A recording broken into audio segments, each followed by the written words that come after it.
only. The test is in 4 sections. At the end of the test, you'll be given 10 minutes to transfer your answers to an answer sheet. Now turn to Section 1. Section 1. You'll hear a head teacher and a teacher discussing a school camping trip. First, you have some time to look at questions 1 to 5.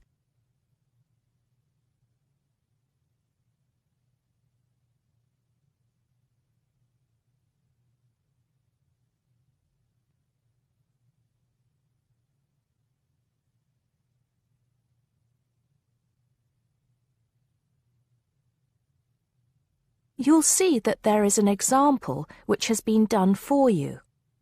On this occasion only, the conversation relating to this will be played first. Good morning, Mr. Thompson. Can I speak to you for a moment? Of course, Jamie. Come in. Have a seat. I've just finished looking through the reports for this term. It looks like the pupils are doing very well. Mr. Thompson says he's just finished looking through the reports, so B has been circled. Now we shall begin. You should answer the questions as you listen because you will not hear the recording a second time. Listen carefully and answer questions 1 to 5. Good morning, Mr. Thompson. Can I speak to you for a moment? Of course, Jamie. Come in. Have a seat. I've just finished looking through the reports for this term. It looks like the pupils are doing very well. Yes, I think they are. It's all going fine. So, Jamie, what's on your mind? Well, I've been thinking about next month's camping trip, the one for Year 10. Yes, we've got it scheduled for the 23rd to the 26th, if I'm not mistaken. Actually, I think it's the 24th to the 27th. Let's just check. Oh, right. Yes, you're right. So... Well, I've been thinking about how we might possibly make this year's event even better than last year's. Not that last year's wasn't great, but... Suggestions for improvement are always welcome, Jamie. So, what have you been thinking about? Well, to tell the truth, I wasn't completely happy with the camp we used last year. It was rather small, and I didn't feel that the grounds were particularly well kept. Go on. I did some searching, and I think I found the perfect spot. It's called Shepton Meadows, and... Is that the campsite in the Lake District? No, actually it's just outside Carlisle. It's a huge site, and it's on a lovely lake, Lake Brant, I believe it's called. Half the site is forested, and the rest, the actual camping area, is grassy. For kids that rarely get to see anything more than concrete, it's ideal. And the facilities are amazing. There's a basketball court, a large pool, and a football pitch. There are well-marked trails through the forest for hiking, and the lake is there for swimming and other water sports. I believe there's even a lifeguard service. That sounds like it might suit our purposes perfectly. Did you happen to find out about availability and cost? Yes, as a matter of fact, I did. I called them yesterday evening, and there are plenty of spots available. And because we're a non-profit organisation, they said they would give me a reduction in the price. If I remember correctly, we paid £5 a head last year. Yes, per night, right? Yes, each child paid £10 for the 2 nights. Well, at this campsite, it's only £4 per night. And they told me that if we had over 50 children, which we do, they could give us a further 10% off. That's very reasonable, isn't it? Well, from what you've told me, I think we should probably go ahead and book. Excellent. I'm sure the children will love it. I'm sure they will. Before you hear the rest of the conversation, you have some time to look at questions 6 to 10.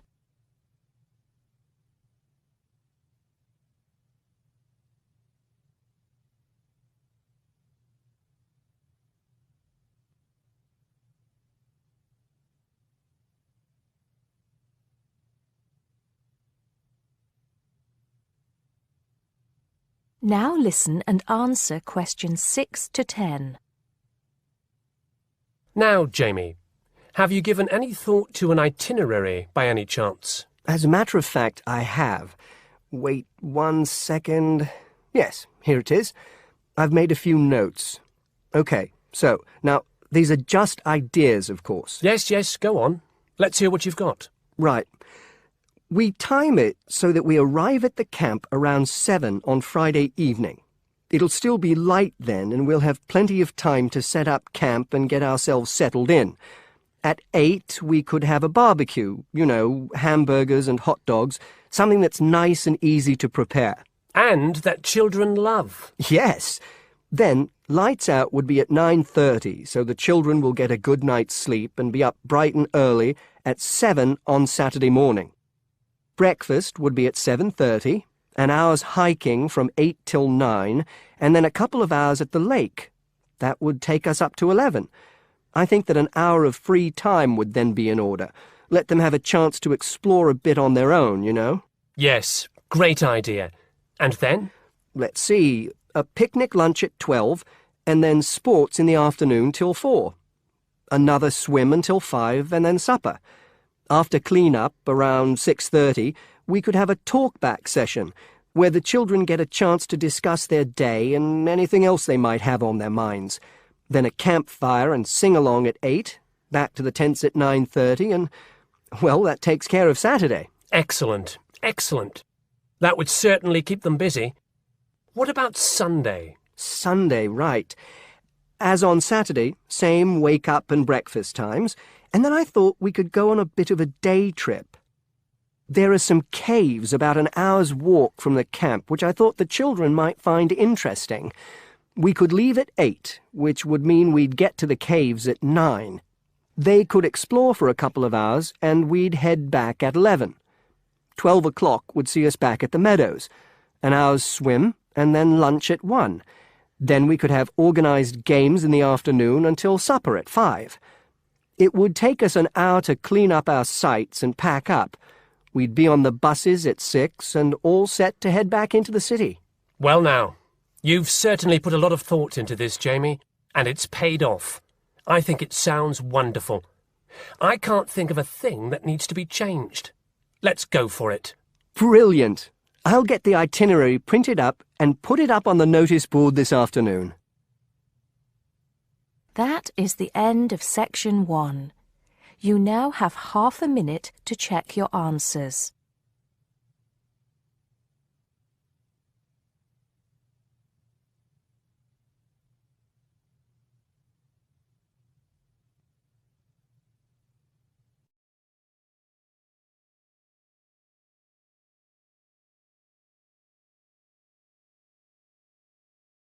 Now turn to Section 2.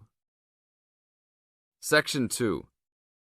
You are going to hear a talk given by Madeline.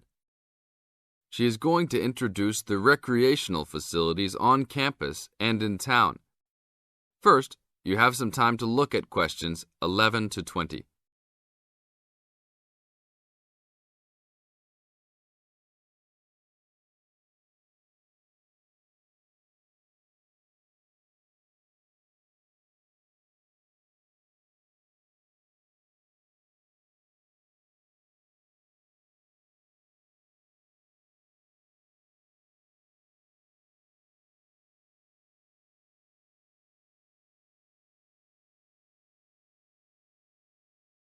As you listen to the talk, answer questions 11 to 20.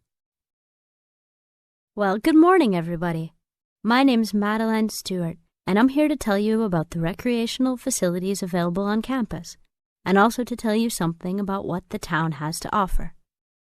You may already know that your Students' Union membership also includes membership of the Sports Union, which provides a range of sporting and recreational facilities on campus, much the same as those in most British universities. The Sports Union has football, tennis, and cricket teams in local competitions. And really, most sports are catered for in some way on campus, even if they're just social matches. In the building itself, there are fitness classes and a full gym, including weights. The Sports Union can also provide cheap tickets to some major sporting events.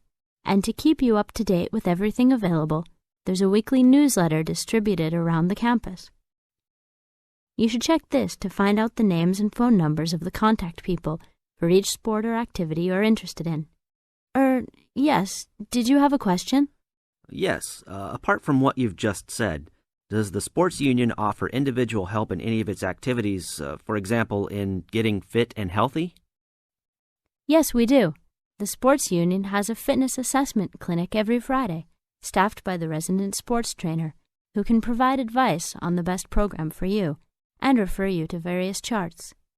I'm sure you all realize that for any medical assessment or health problem, you should go to the University Medical Service. The sports trainer can also advise you on a suitable training program using the weights. And now on to Ashbury. For a town of its size, Ashbury has some unusually good leisure and sporting facilities, most of which are near the center of town and easily reached by bus from this campus. There's a new, well, almost new, Olympic-sized swimming pool. That's not quite in the central town area, but it's only a 5-minute walk from the bus stop. Above the pool, there's a high-tech fitness center that any of you more serious fitness lovers would need to check out.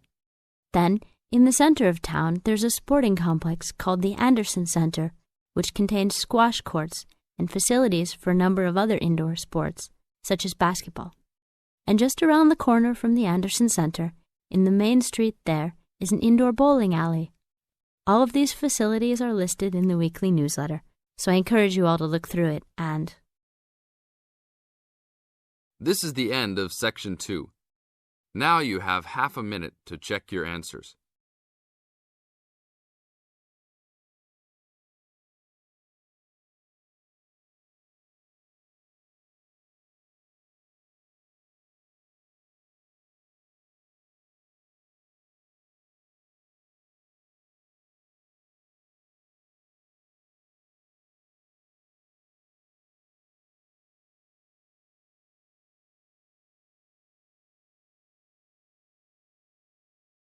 Now turn to Section 3. Section 3. You will hear 2 faculty directors talking about which person in their university to promote. First, you have some time to look at questions 21 to 25.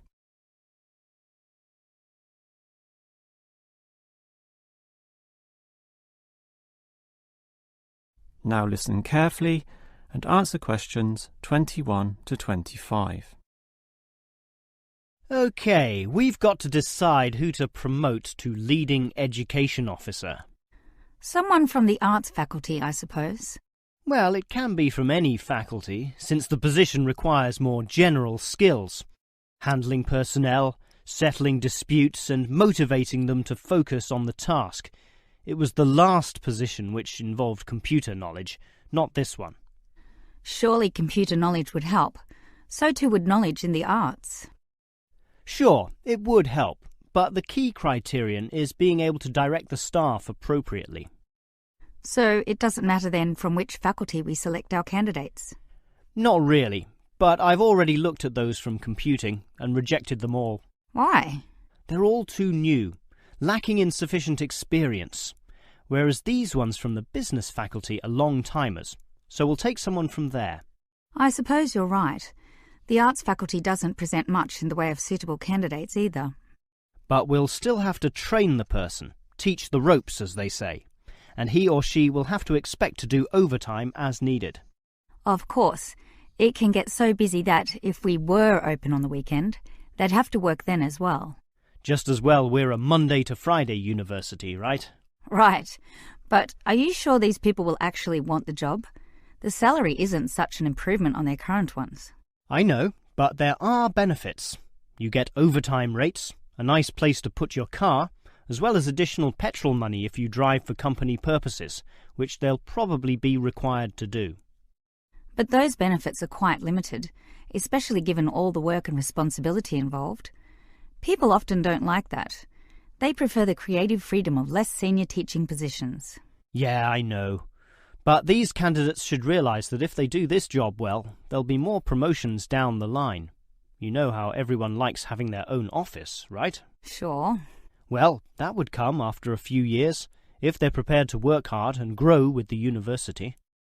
Yes, that should attract these people. Before you hear the rest of the conversation, you have some time to look at questions 26 to 30.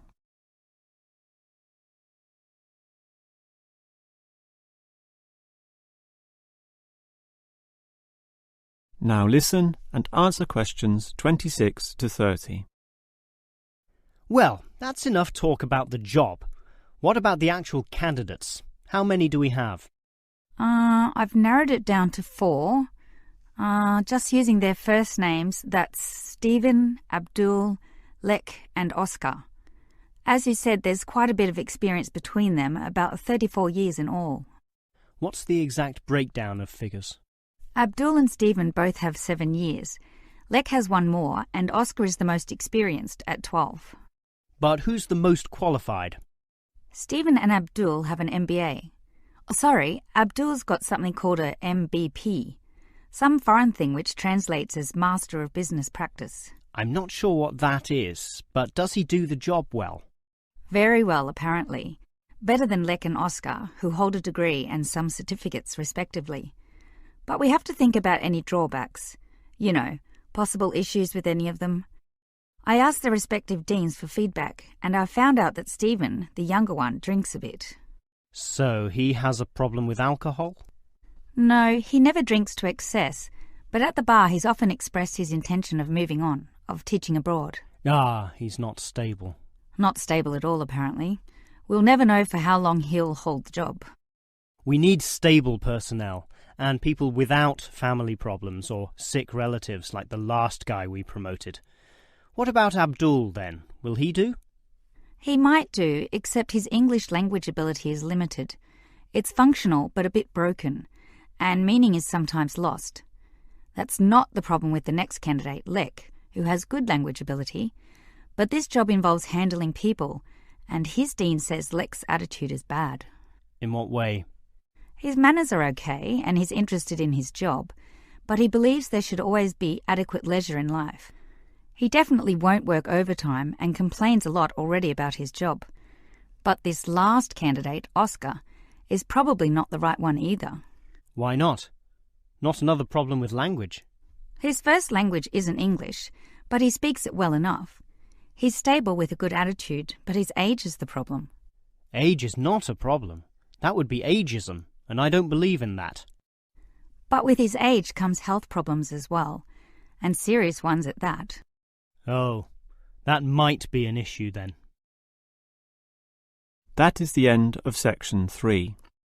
You now have half a minute to check your answers.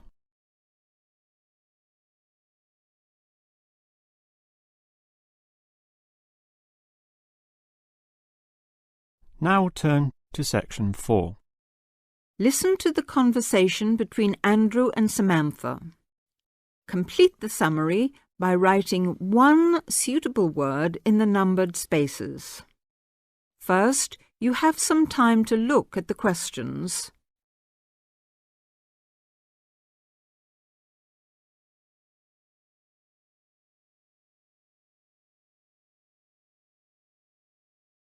Now listen to the talk and answer the questions. Does your work bring you into contact with many overseas students, Samantha? Occasionally. As you know, a solicitor's work is to advise people about their rights when they have any problems understanding how the law operates. They may need help because of injury to themselves or their property, if they've been attacked or robbed, for example. But these are not by any means the main problems I deal with. Really? We know more about crime, I suppose, because we read about it in the newspaper or see it on TV. What other things do people come to you for help with? There are lots of things which don't get nearly so much attention. Sometimes it's to do with relationships in the community, as when bills aren't paid or contracted work isn't completed or neighbours disagree. At other times, it's to do with people not understanding the law and their responsibilities, and this is probably where overseas students have the most difficulty. One interesting example is customs laws, something which every new arrival has to come up against. What is it that overseas students find most difficult to understand about Australian customs regulations? I think it's a shock to many people arriving here for the first time to find out how many things are prohibited. Everyday food items, for example. I mean, when I've been travelling overseas, I've been quite amazed at the lack of concern in some countries about food being brought in from other parts of the world without any check. You mean people arriving into other countries don't have to declare any foodstuffs at all? In some countries, there are lots of warnings about drugs and firearms, and there are usually limits on alcohol and tobacco, and perhaps perfume. But food's not mentioned. Yes, I suppose I never thought about it till I came here. You can take anything you like into England as far as food is concerned. You see, here, you can't even drive from one state to another with a few apples and oranges for the journey. There are signs to remind you not to bring any fruit into some states, though they don't usually search your bags unless there's a fruit fly epidemic or something. With those kinds of regulations between states, it's no wonder that they're so strict about what you can bring in from overseas. Of course, farmers would be wiped out if some pests were introduced which destroyed their whole crop. It's easy to understand why you should take steps to prevent that. And with food being such an important part of many cultures, it can be difficult for some people to realise they're not allowed to bring in delicacies from home for friends and relatives here. I'm defending someone at the moment who has exactly that problem. Oh, what happened? It's an interesting case. Have you got time for a cup of coffee? I'll tell you about it if you like. That'd be great.